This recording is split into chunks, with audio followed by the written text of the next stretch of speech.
Welcome again, everyone. My name is Shirley, and I will be your moderator this evening.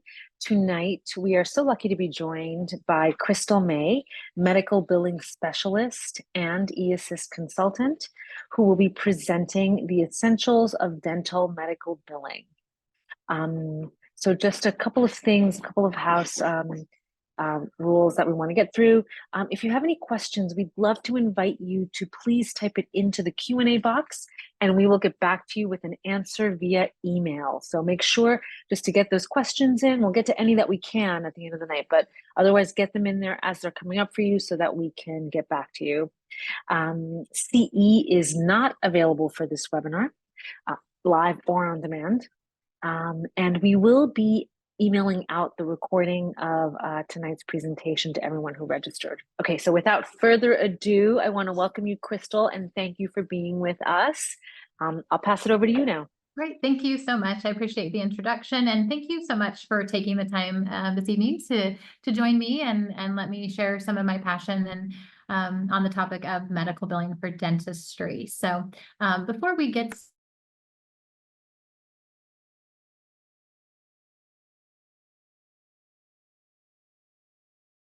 Sorry, muted myself. Before we get started, and if you're not familiar with eAssist, really eAssist invented the optimized revenue cycle management for dental offices. For more than 10 years, eAssist has been building a platform as a leader in this industry in the dental billing services. They service over 2,500 dental offices and DSOs, and they've collected more than $18 billion, excuse me, of insurance revenue for their clients. So they are known as one of the leading dental billing platforms in our industry and have been awarded numerous accolades for their success. And really the priority is to bring peace of mind for their clients and the dentists that they serve and to help them manage this revenue cycle piece and dental management. For those, again, who aren't completely familiar, they offer far more than just dental billing. I think it's important to know the full scope they have. So eAssist offers dental insurance billing and aging and follow-up. They offer insurance verification and benefit services. They handle patient portion and statement billing, so they'll actually help you with your patient collections, not just your insurance collections. They offer accounting and bookkeeping and payroll services. They'll even offer EFT and deposit reconciliation, and they offer something called full schedule with patient recall and retention. So they really can help you from start to finish with most of your practice management needs. So I'm excited to be representing them here today and to be helping their clients better understand the medical billing opportunity.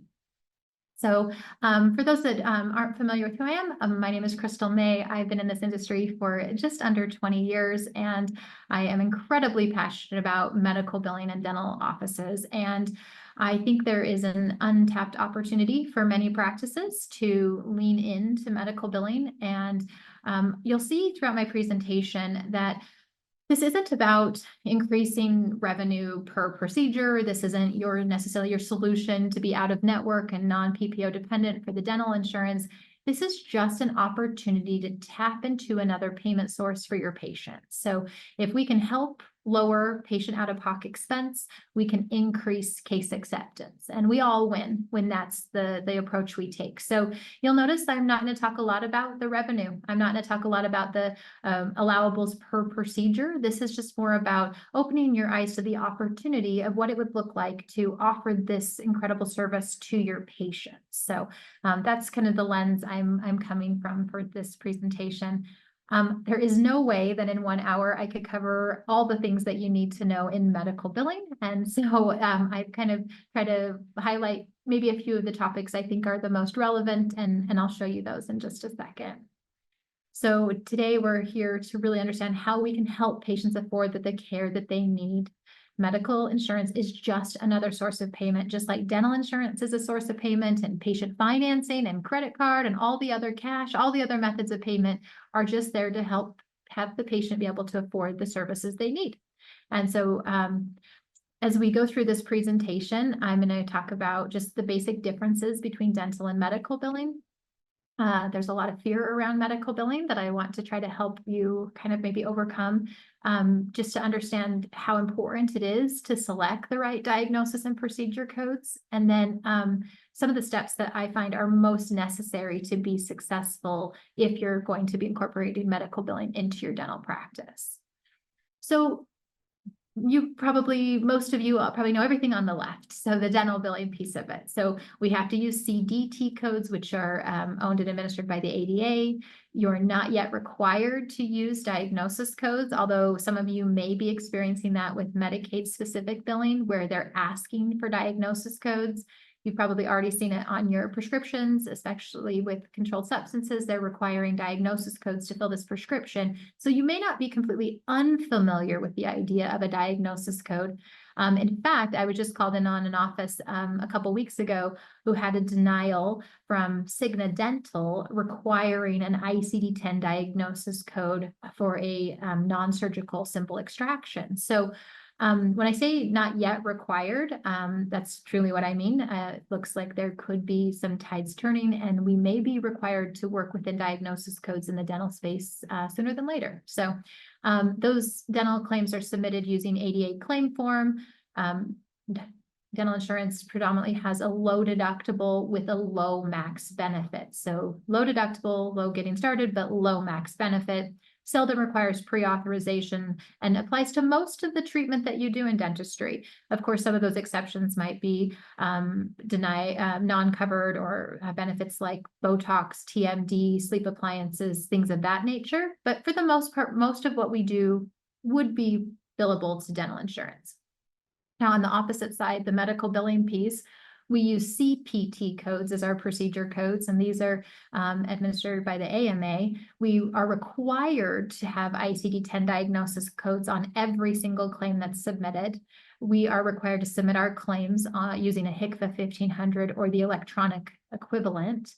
Generally, medical insurance has higher deductibles, certainly higher than $50, and has almost unlimited max benefits. So I have yet to see a dental office ever max out a patient on their medical benefits.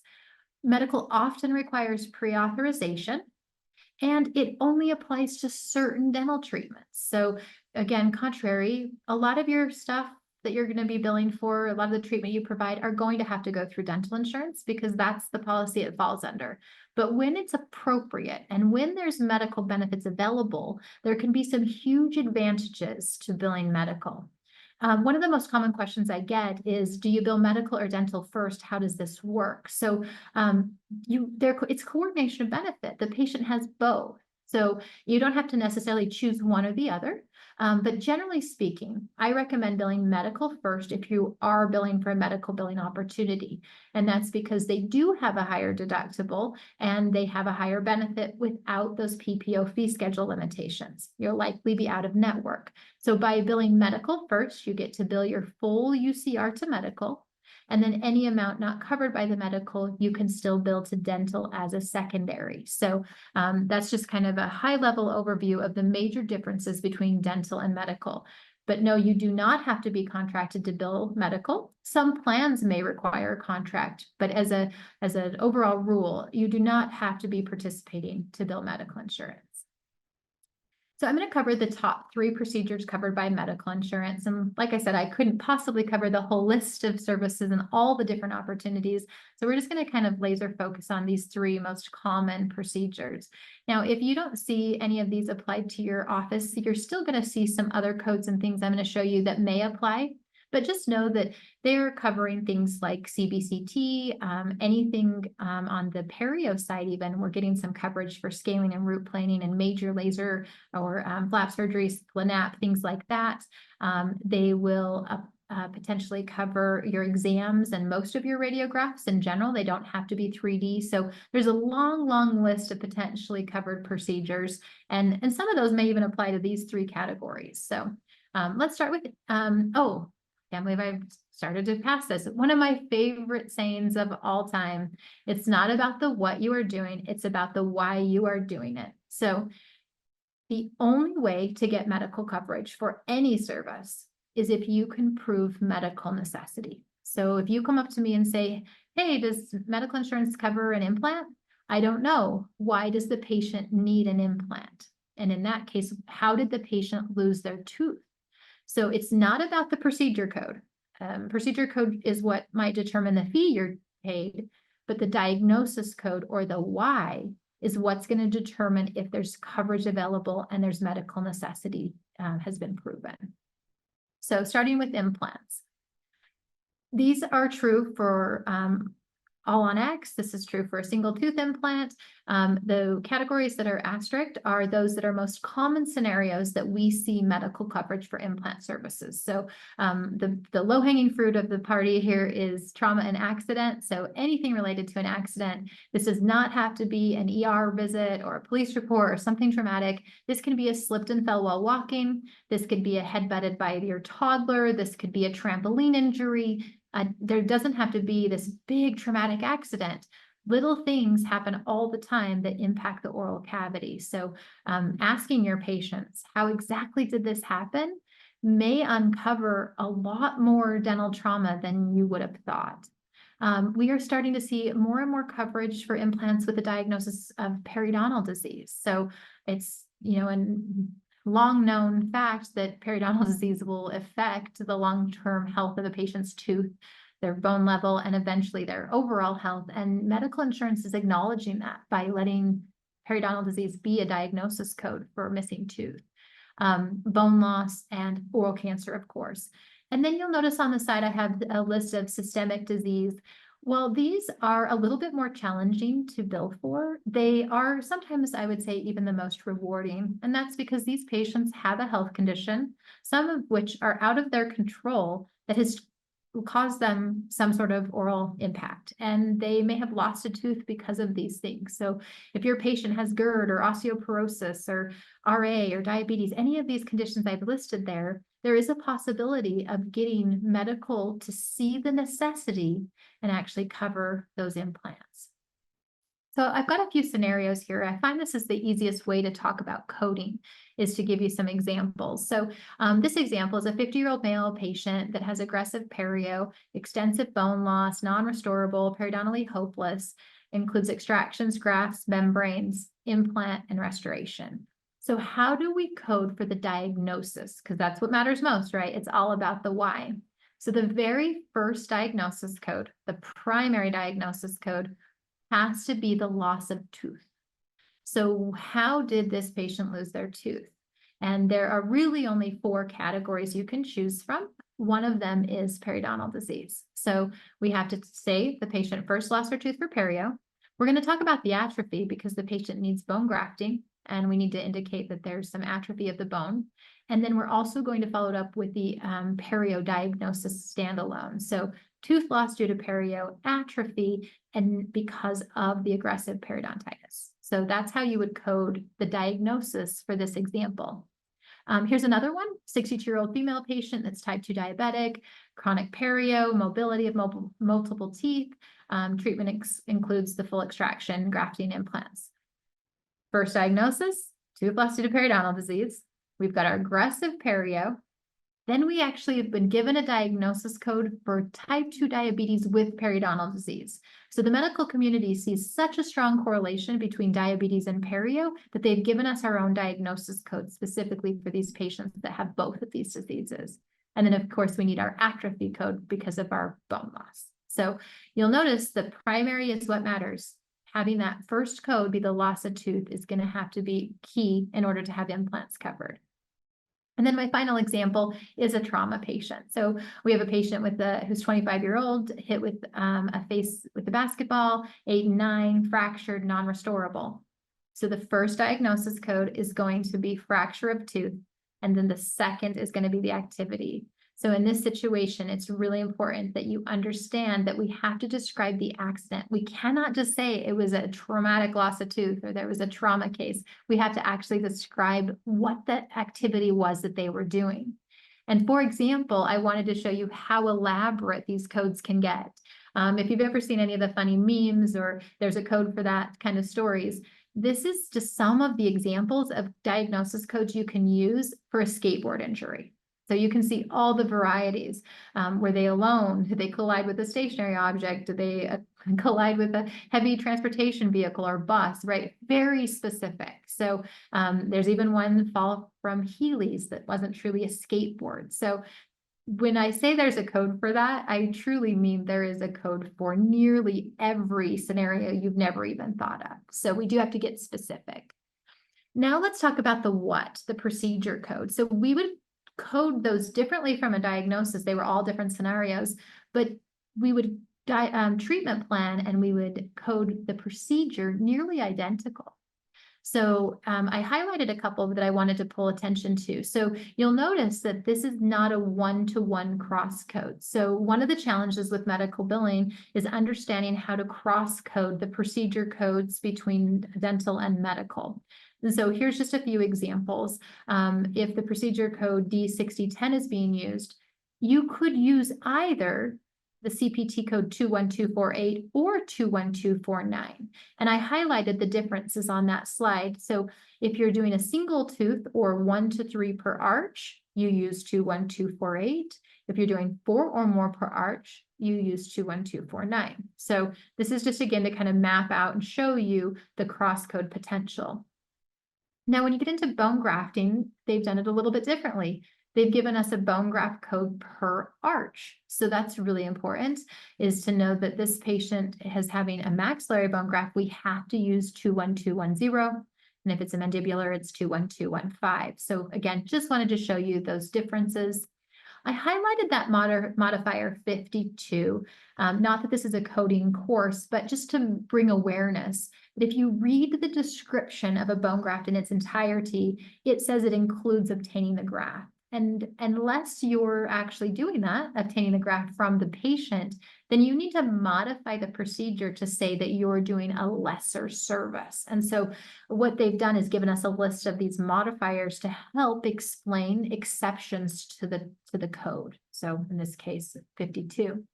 And then down below for the membrane and for the abutment and the abutment codes, there is a placeholder code of 41899. So this is means that they don't have a direct cross code for us, that there is no CPT equivalent. So we use a placeholder. So if you see 41899, it's still a valid code. It's just saying we don't have a one-to-one to give you. Now, moving on to third molar extractions, if you happen to be fortunate enough that you haven't started receiving denials for your third molar extractions, great.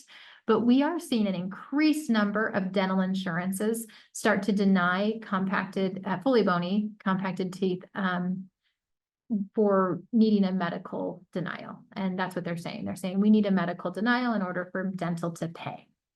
So I want to go through how this works and what scenarios we might get coverage. The first is completely impacted. Honestly, if you are trying to bill third molars to medical to receive coverage, the patient would need to have a completely impacted teeth. They're not going to cover soft tissue. They're generally not going to cover anything less than full bony. And so I've given these other examples. They may pay if there's an infection, if there's extreme pain, of course, if there was a cyst or tumor, or if there was a systemic condition and that tooth needed to be removed for a medical reason. But for a primary reason that we extract those teeth, it's going to be your full bony. Now, I kind of want to challenge you to think about your requirement to bill medical first a little differently. This is a great example of a dental insurance who denied the submission of the third molar extractions and IV sedation, and they said you must bill medical as primary. So they denied the dental. When we billed the medical, they paid 100%. So not only did the practice receive full UCR, no adjustments required. They got their full fee for their 4 extractions and their IV code, but the patient paid nothing. And we left all of those dental benefits for other dental services. So if your patient needed a crown or a few fillings or some other services, we didn't eat it all up with just those third molar extractions. So again, instead of just looking at those denials as frustration and another need to jump through another hoop and more paperwork, if you're going to be billing medical anyway, we might as well put our best foot forward and see if we can get medical to actually pay and save those patients money. And then how do you code for it? This is the same chart. I just wanted to show you that extractions do not have a direct cross code. So extractions are going to be used for 1899 anytime you put them on a claim form. Then the why. How are we going to bill for the diagnosis? There's really only two codes that you have to have. You could include pain, infection, any of these other conditions I previously mentioned, but primarily speaking, you're going to use impacted teeth as your ICD-10 diagnosis code for those third molars. And then sleep appliances and TMD, which is one of my favorite topics. I think there's a huge opportunity for dentistry to help patients with their overall health. I think it's a huge opportunity to strengthen dental practices and to just provide an additional source of revenue. But it's really all about the tremendous impact sleep apnea has on our entire body. And these are just some of the high-level statistics that maybe you know, maybe you don't. But you have a 63% higher risk of stroke if you have untreated sleep apnea, goes all the way down to 86% correlation with type 2 diabetes. Near and dear to my heart is Alzheimer's and the correlation that sleep apnea has to dementia. And so many people think that snoring is just a nuisance, that they don't really realize it's potentially a warning symbol or a warning sign that their bodies are giving them that there could be a problem. So if you are treating your patients with snore guards alone, medical will never pay for those. Snoring is not a medical condition. But I'd just ask you if maybe you'd be willing to treat that patient, or excuse me, test that patient to confirm if they do or do not have sleep apnea, so that you're not treating the wrong condition and maybe just treating the symptom instead of the disease. But there is some significant financial benefit of treating sleep apnea in your practice as well. Medical payers do pay for sleep appliances very regularly. I actually think it's one of the easier procedures to bill to medical because they've given us just two codes to choose from a procedure perspective. You'll see down at the bottom, I've got two that are appliances, and those are it. You choose one of those two codes, whichever one best describes the appliance you're using for that patient. I did put home sleep tests on there. However, I do not recommend billing medical insurance for sleep tests. Potentially, depending on the setup of your practice and your MPIs, it could be worth it. But honestly, by the time you jump through the hoops and get your pre-authorizations and they're applied to the patient's deductible, you've done all of that to save the patient nearly nothing, if anything, and cost yourself a lot of time and headache. I also think that if a patient isn't able or willing to pay for a sleep study, they're likely not going to be willing to cover their coinsurance and co-pays for their appliance anyway. So I think it's another way just to kind of figure out who is the right patient to move down this path. If they don't want to move forward with you, refer them to a specialist. If you identify a patient who has a large tongue or inflamed tonsils or scallop tongue or is complaining of daytime tiredness or headaches or all the symptoms we know associated with sleep disorders, then make the referral just like you would if it was a dental procedure you don't offer in your practice. And then the diagnosis is just so easy. It's one code. G47.33 covers all of obstructive sleep apnea for adult and pediatric patients, regardless of their severity. So it's the only code you have to have. And then I threw on there snoring and daytime tiredness just as common examples or comorbidities to support that. So there is a long list you could add to the bottom, but the only one that matters in this case is your primary diagnosis. Now, TMD appliances are also an opportunity, and even if you're not treating sleep, you may be treating bruxism or TMD.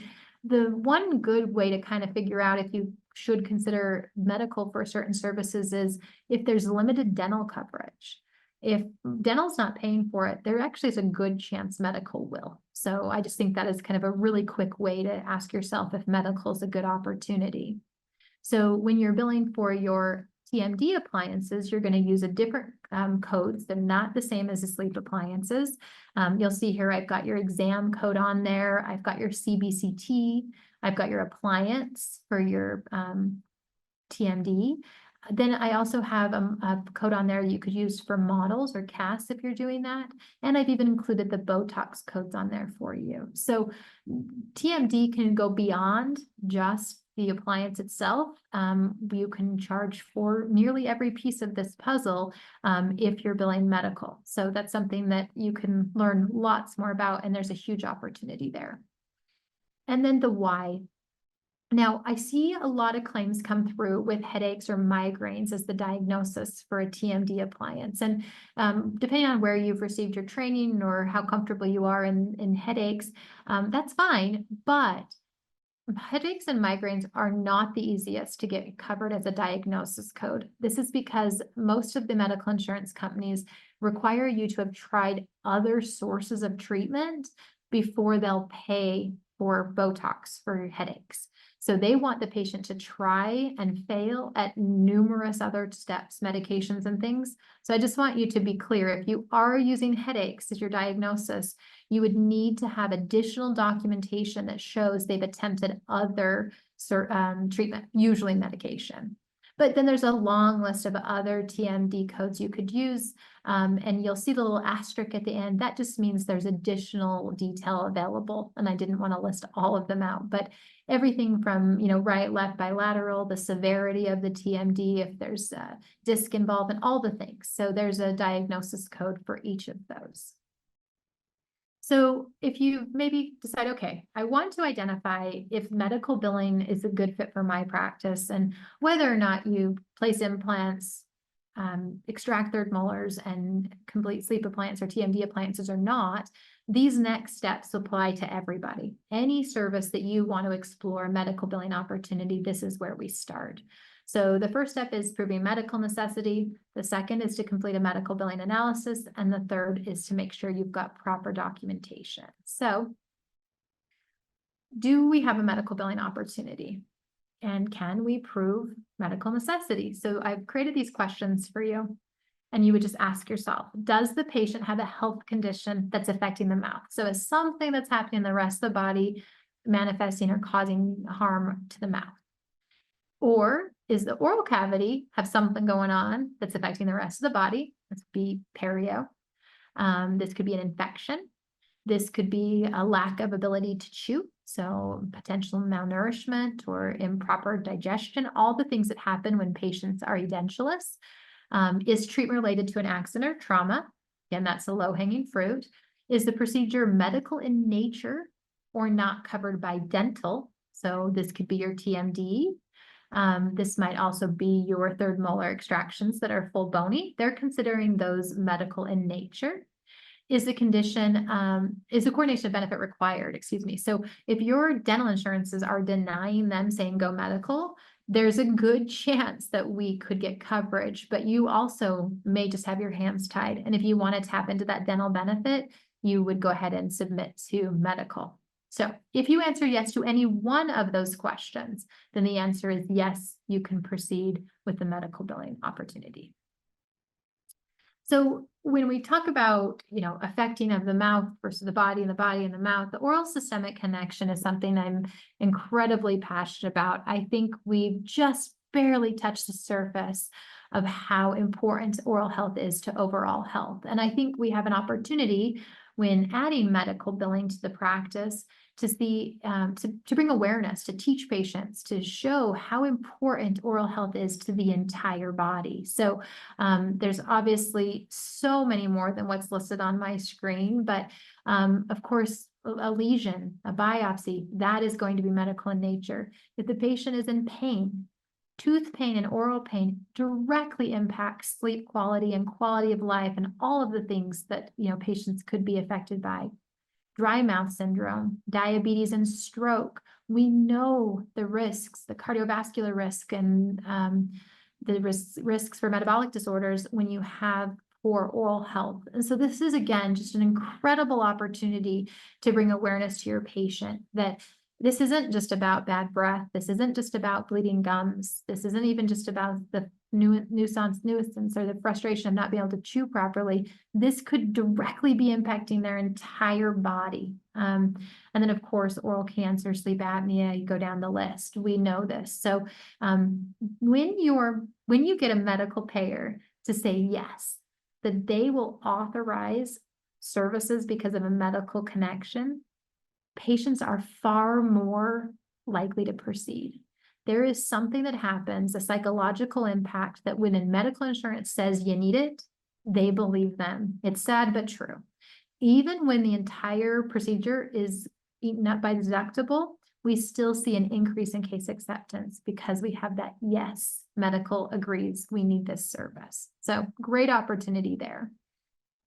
The second step is probably the most important step in the entire process. And if there was one thing that I hope you gain out of this presentation, it's that you guys inside your office can make these analyses yourself. This is also a service that eAssist has begun to offer. So if it's something you want to outsource, we can help you with that as well. But we need to look at the types of policies your patients have. So the first thing I would do is start collecting copies of insurance cards. So when your patients check in, I don't care what they're being seen for. If they're coming in as a new patient, potentially hygiene and even treatment, ask them if you can get a copy of their medical insurance card. And do this for a period of, let's say, 2 weeks. And I'm a fan of a hard copy and just put them in a file folder until the end of the 2-week period. Then you're going to sort them out and you're going to put all the different payers and all the different payer types into different piles. And you're going to know what the average demographic is of your practice. Are they most of your patients on PPO plans or HMO or EPO? So you're going to just start sorting out. This is a very easy way to gauge if there's more of an opportunity in your practice than you thought. Because PPO plans, which are our favorite, are about 44% of Americans have PPO plans. They do not require a contract to bill. Most of them do have out-of-network benefits.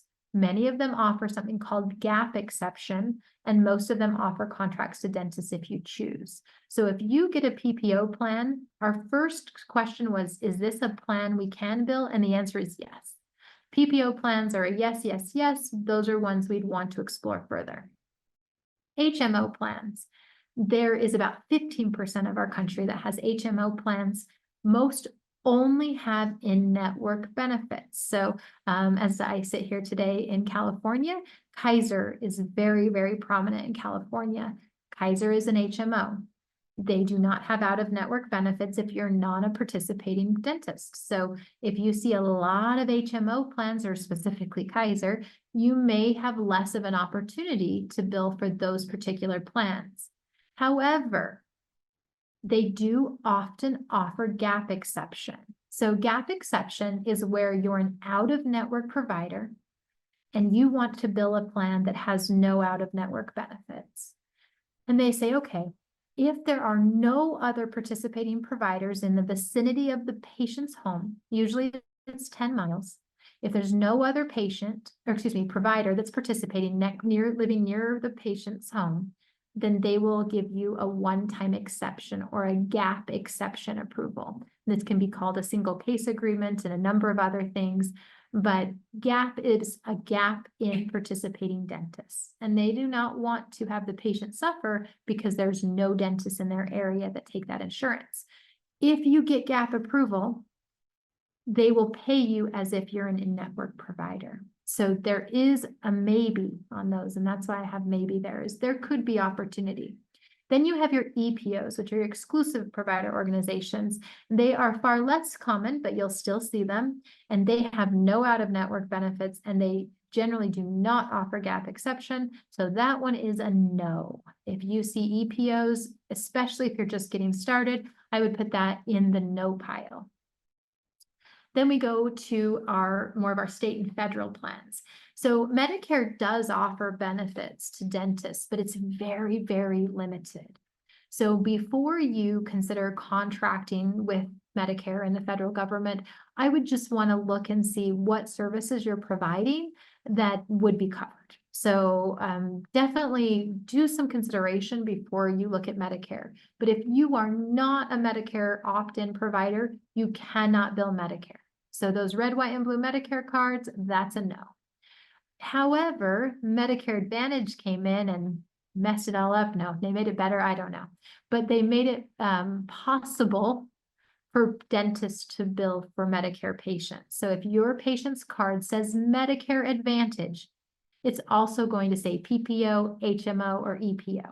So they follow commercial policy, and they will generally follow those same rules for in and out of network benefits. So the only one I'm talking about that is a no is the red, white, and blue traditional Medicare that you get when you turn 65. TRICARE is wonderful. I would encourage all of you to consider taking TRICARE payment. You do not have to be contracted. You only have to be registered. So you do a tiny bit of paperwork. They'll put you in their database and they'll say you're an approved TRICARE provider. You do have to get a referral from a TRICARE medical provider. So there is an extra hoop to jump through.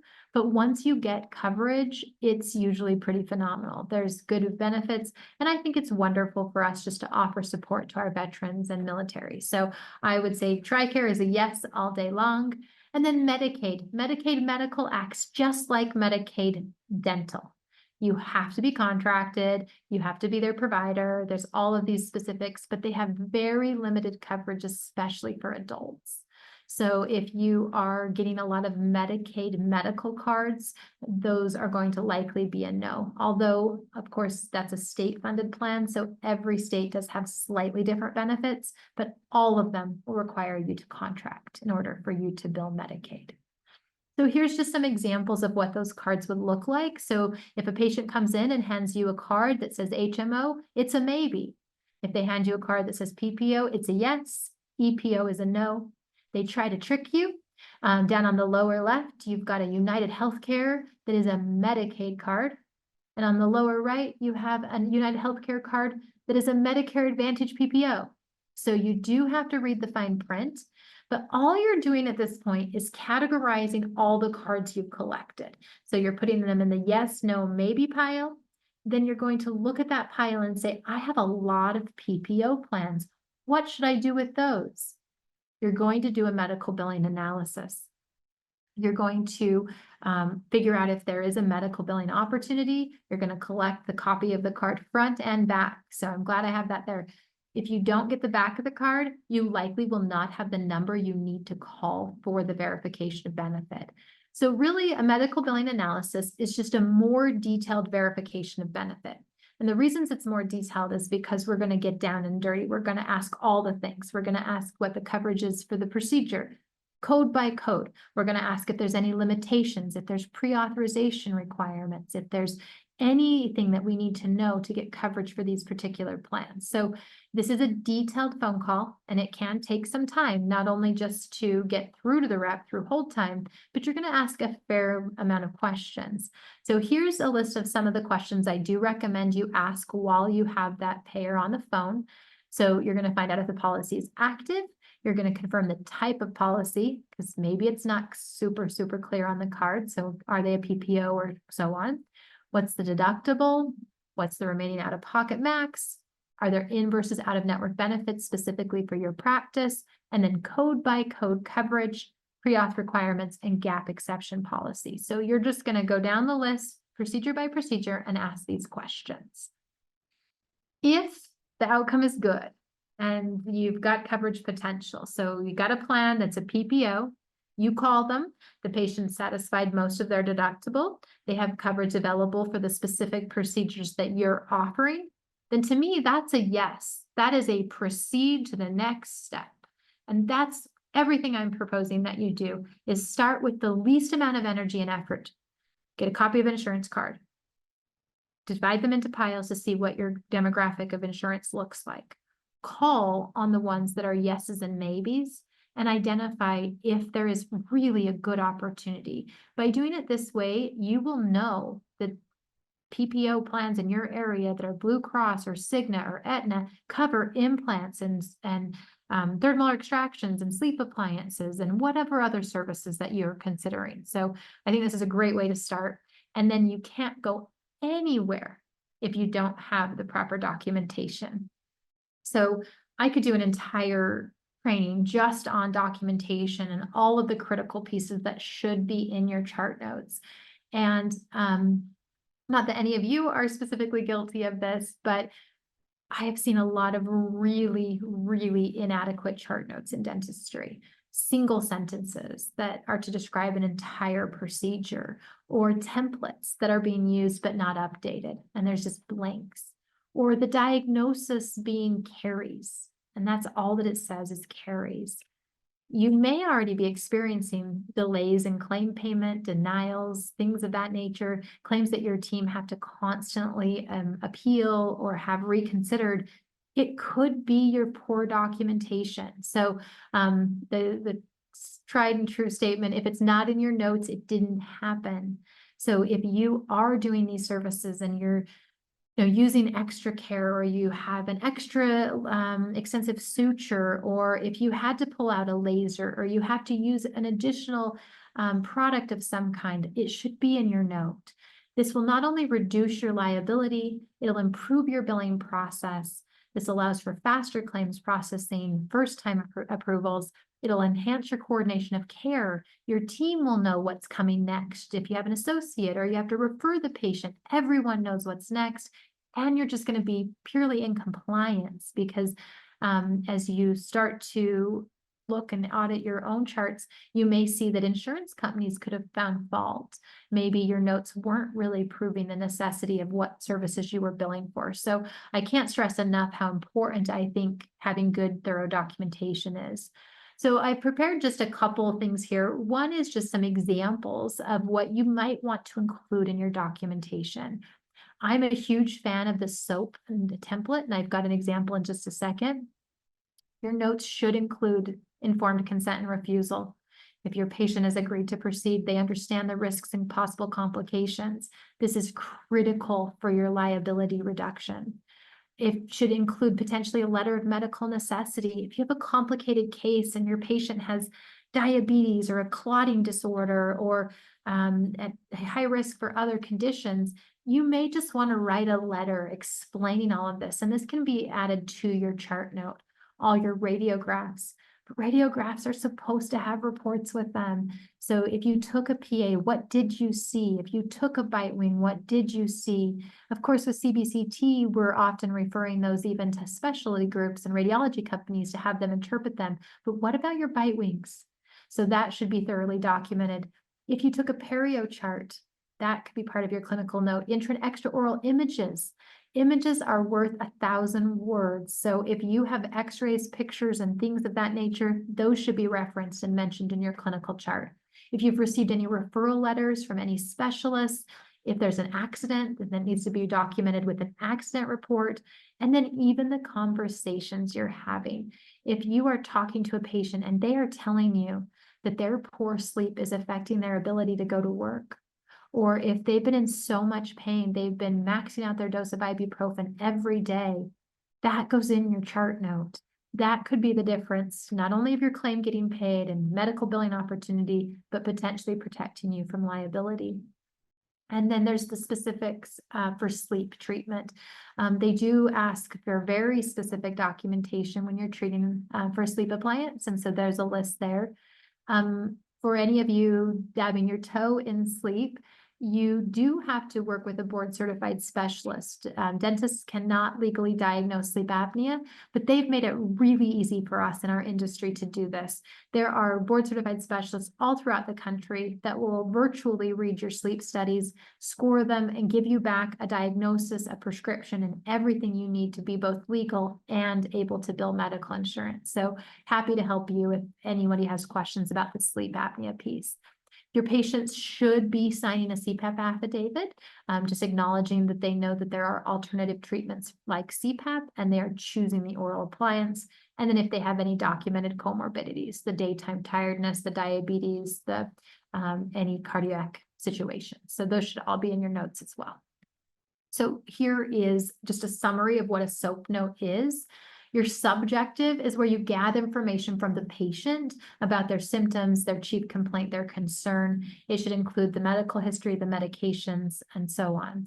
Then your objective, this is the things that you see or objectively found by the dentist. These are measurable generally, they're clinical exam. This is where your radiographic reports go, your perio findings go, and any other tests you do to determine the diagnosis. So if you're using a vitality test or a tooth sleuth or whatever technique you're using, you would want to put all of that in the objective.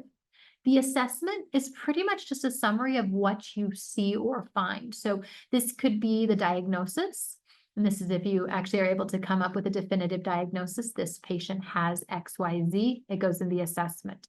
If you're unable to actually come up with a diagnosis, then you're just going to reiterate your symptoms and your suspected diagnosis. So if maybe this patient you believe might need a retreated endo, you don't know for certain, you want to refer, your assessment just simply says that this patient's tooth is responding this way, and based off of the radiographic findings and your assessment, you believe that this patient may need a retreat and you're referring for a second opinion. The assessment might be the most important part when it comes to medical billing, because this is when we prove medical necessity. This is where you can say this patient has aggressive periodontitis and failure to treat this disease could lead to X, Y, and Z. They're already diabetic, and we know that that is going to make their diabetes and glucose harder to control. So we want to put that in the assessment. And then, of course, the plan is just that. What is your treatment plan? It should include every procedure that is going to be needed, expected outcomes, and the next steps. So what follow-up care is needed and so on. So SOAP would be a great format to consider. And then I just have an example for you. This patient is the 62-year-old male patient with type 2 diabetes that we've talked about earlier. This is what a SOAP note would look like. Their chief complaint reports loose teeth, ongoing discomfort in the gums, and a bad taste. Patient has been managing their type 2 diabetes. That's what they reported to you. Medical history, subjective. Objective. You did the clinical exam, multiple teeth were mobile, significant gum recession, pocket depths, and so on. You've got your x-rays, extensive atrophy of the bone, particularly in the lower jaw. The summary, chronic periodontal disease with multiple teeth affected, worsened by diabetes. And then you'll see in the assessment, I nail it with the diagnosis. So I've actually reiterated those previous diagnosis codes I showed you and put them right in the assessment. Can you imagine how much easier it is for your front office team and your admin to bill medical insurance if the clinical notes already have the diagnosis code in them? Right now, you've got a secret to success.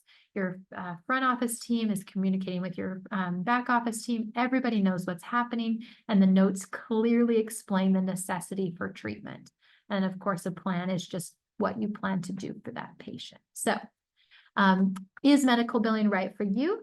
And the questions would be, would more patients be able to afford the care that they need if you could lower their costs with medical insurance?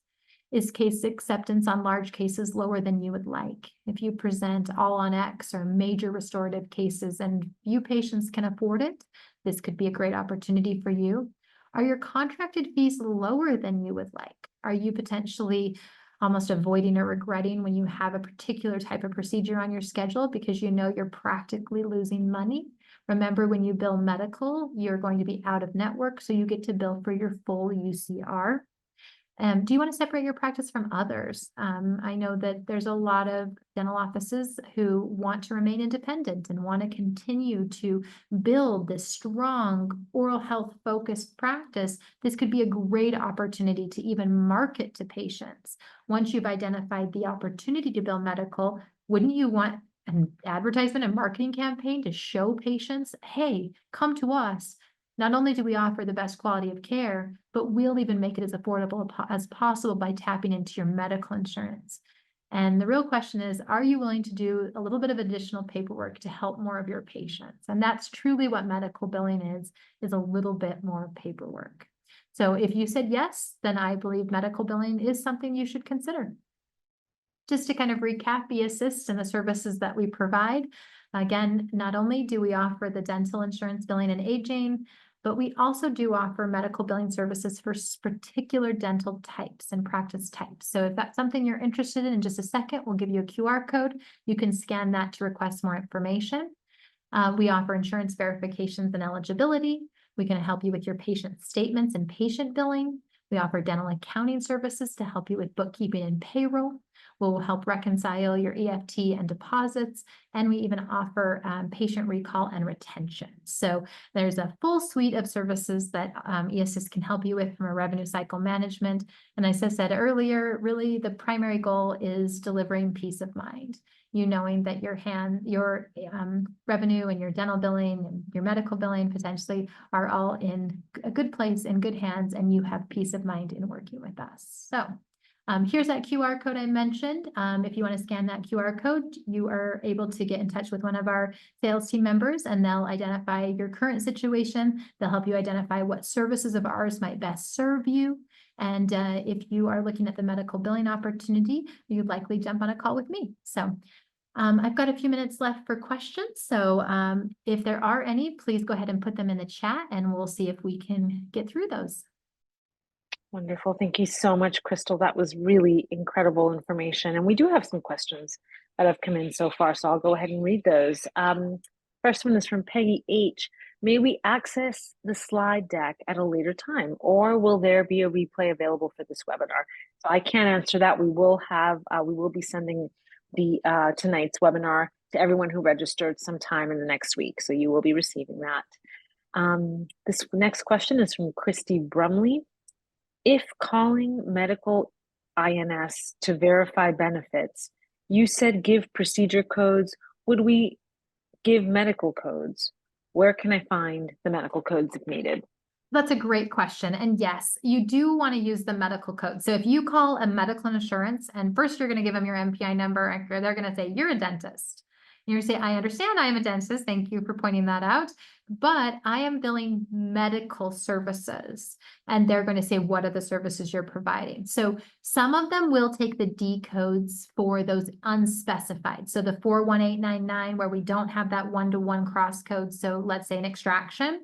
Some of them will give you verification of benefit on the D code. Most of them want the CPT medical code. Sadly to say, there's not a really easy online resource that you can just go and search these. However, our partner Practice Booster does have a coding with confidence resource that's fantastic. It cross codes and has all of these additional benefits that I've talked about, all the different nuances of coding and one-to-one and one-to-many. And they have not only their paper books that you may be more familiar with, Charles Blair, but they also have an online resource too that you can subscribe to, and you can actually access their books online and help try to find and navigate these codes. If there's any specific questions that you have on the coding piece, our team at eAssist is happy to help you. And I specifically am happy to help you find those one-to-one codes if you have struggles doing that. I didn't include my email address within this presentation, but it is just crystal.may@eassist.com. So if you can remember that, you're welcome to email me a list of your codes you have questions or trouble finding on Practice Booster resource, and I'm happy to help you. And while we're speaking, and there's another question that came in from Dr. Lowe, do we need NPI number for medical?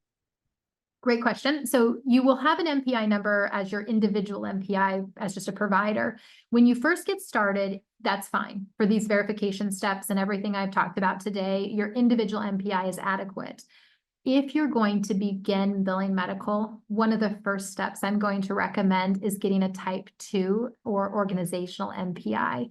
And this is a benefit to your practice in many, many ways, but especially when you tap into medical, I find it well worth it. There's also a need for credentialing. So I mentioned you do not have to be participating. So you do not have to be a contracted provider, but you do have to be credentialed. So if any of you have dipped your toe in and maybe been really frustrated because you didn't get very far, claims weren't coming in, claims weren't ever maybe being paid or taking 6 to 9 months or longer, it was likely credentialing. And that's because the medical payers didn't recognize you. They didn't know who you were or why they should pay you.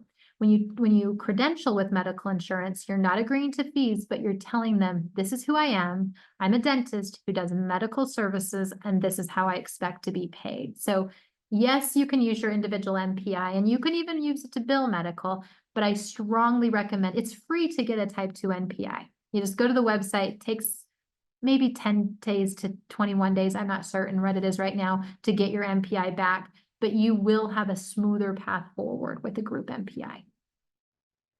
Thank you.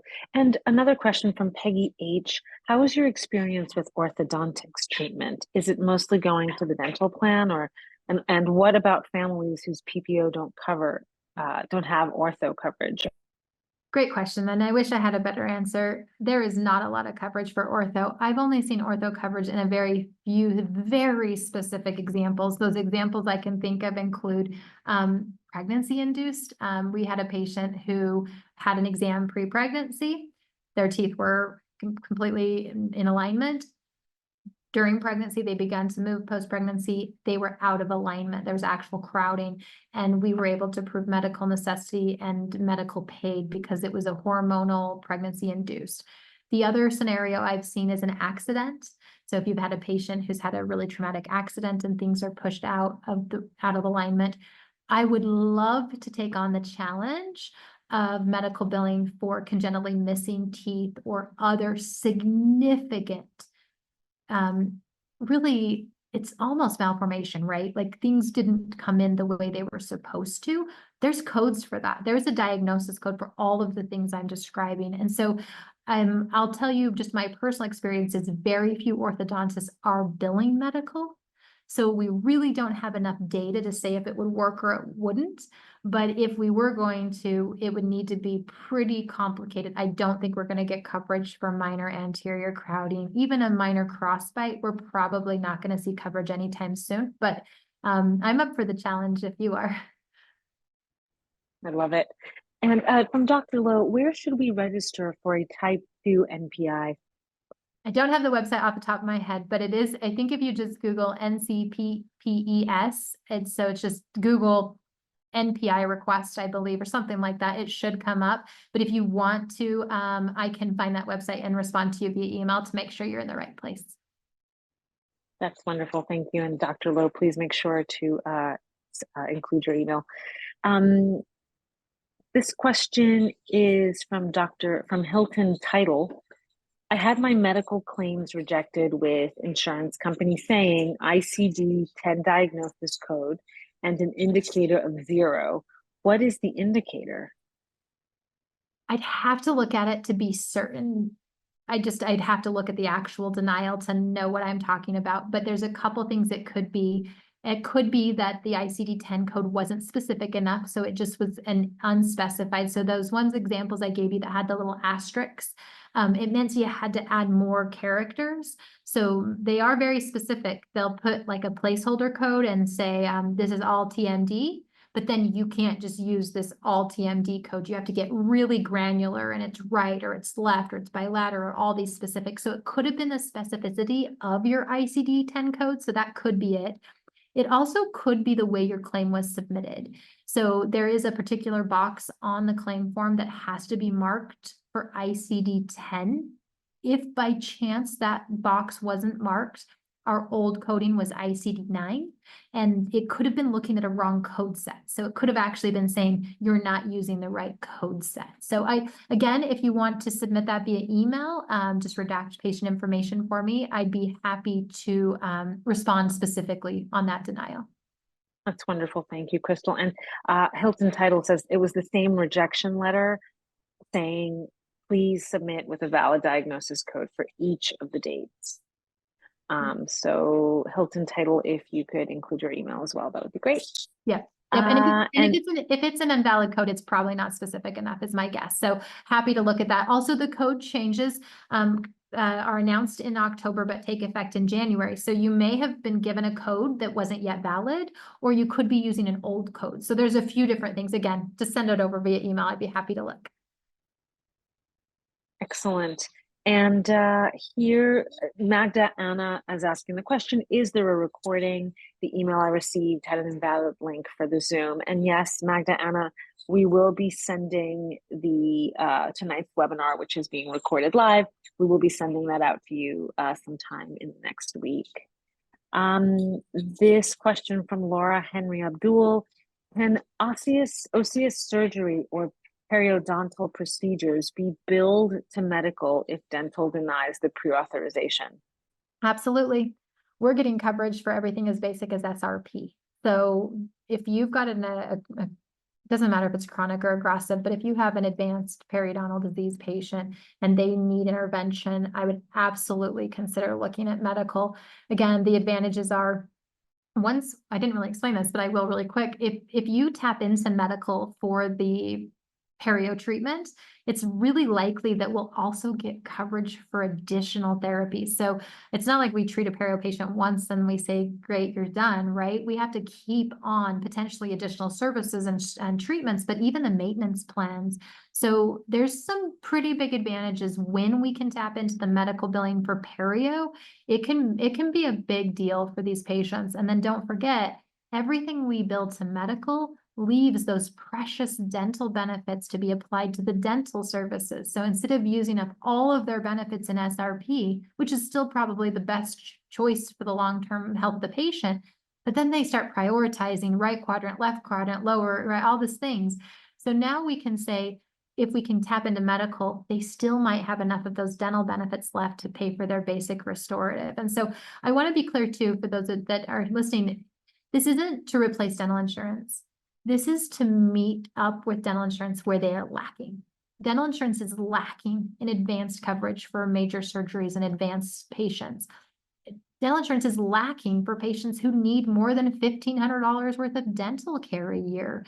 And so this is just an opportunity to, kind of shift the tide a bit and start to lean into medical insurance to say, dental insurance is simply just not cutting it. It is not providing enough benefit to get our patients to health. And so this is how I would look at it. But if you've got a class 2 filling, don't bill medical. That's a perfect place for dental insurance to come into play. Great distinction. Thank you, Crystal. And before we take this last question, if anyone who had a follow-up question, please go ahead and send your email to the chat. You can send it to the host privately if you'd like, but if you could just send us your email, so we'll make sure to get those to Crystal. How long does it take to get pre-authorized from Liana Swan? About 2 weeks. So once you've verified the benefits, you've done the medical billing analysis, you've got all your documentation in order, you've clearly documented the medical necessity, you've identified the codes that you need, then you submit the pre-auth. And different than dental, we kind of submit predeterminations sometimes, right? It's just a shot in the dark and we send over a fake claim and with no data service and we say it's a pre-D. This is very, very different. When you're doing a pre-authorization, you have to argue your case. This is where we choose medical necessity. This is where we pick our codes. This is where all of those things happen. So it's a little different and more important, I guess, for the pre-authorization for medical. Thank you, Crystal. One more question that snuck in. This is really the last one. From Connie Gao, how do we find the medical claim form to submit to the insurance? Is it available online? It is. There is a claim form called HCFA 1500, HCFA 1500, or you could probably just Google medical claim form. There's a number of them available PDFs. There are some restrictions when sending claims by paper. So that might be one we could move to an email question as well. I'd be happy to jump into that and explain more detail. Okay, wonderful. Great. Well, that is all the time that we have. I want to thank you again, Crystal, for just an amazing presentation with, replete with incredibly helpful information. So thank you for your time tonight. And thank you all for joining us. We did record tonight's webinar and we're going to be emailing it out again sometime in the next week. So you'll have this information again at your fingertips. And we'd appreciate your feedback via our survey that's going to pop up on your screens shortly. So with that said, thank you for joining us again. And thank you, Crystal. That was awesome. Great. Thank you, guys. We'll see you on future. Okay. Have a great night.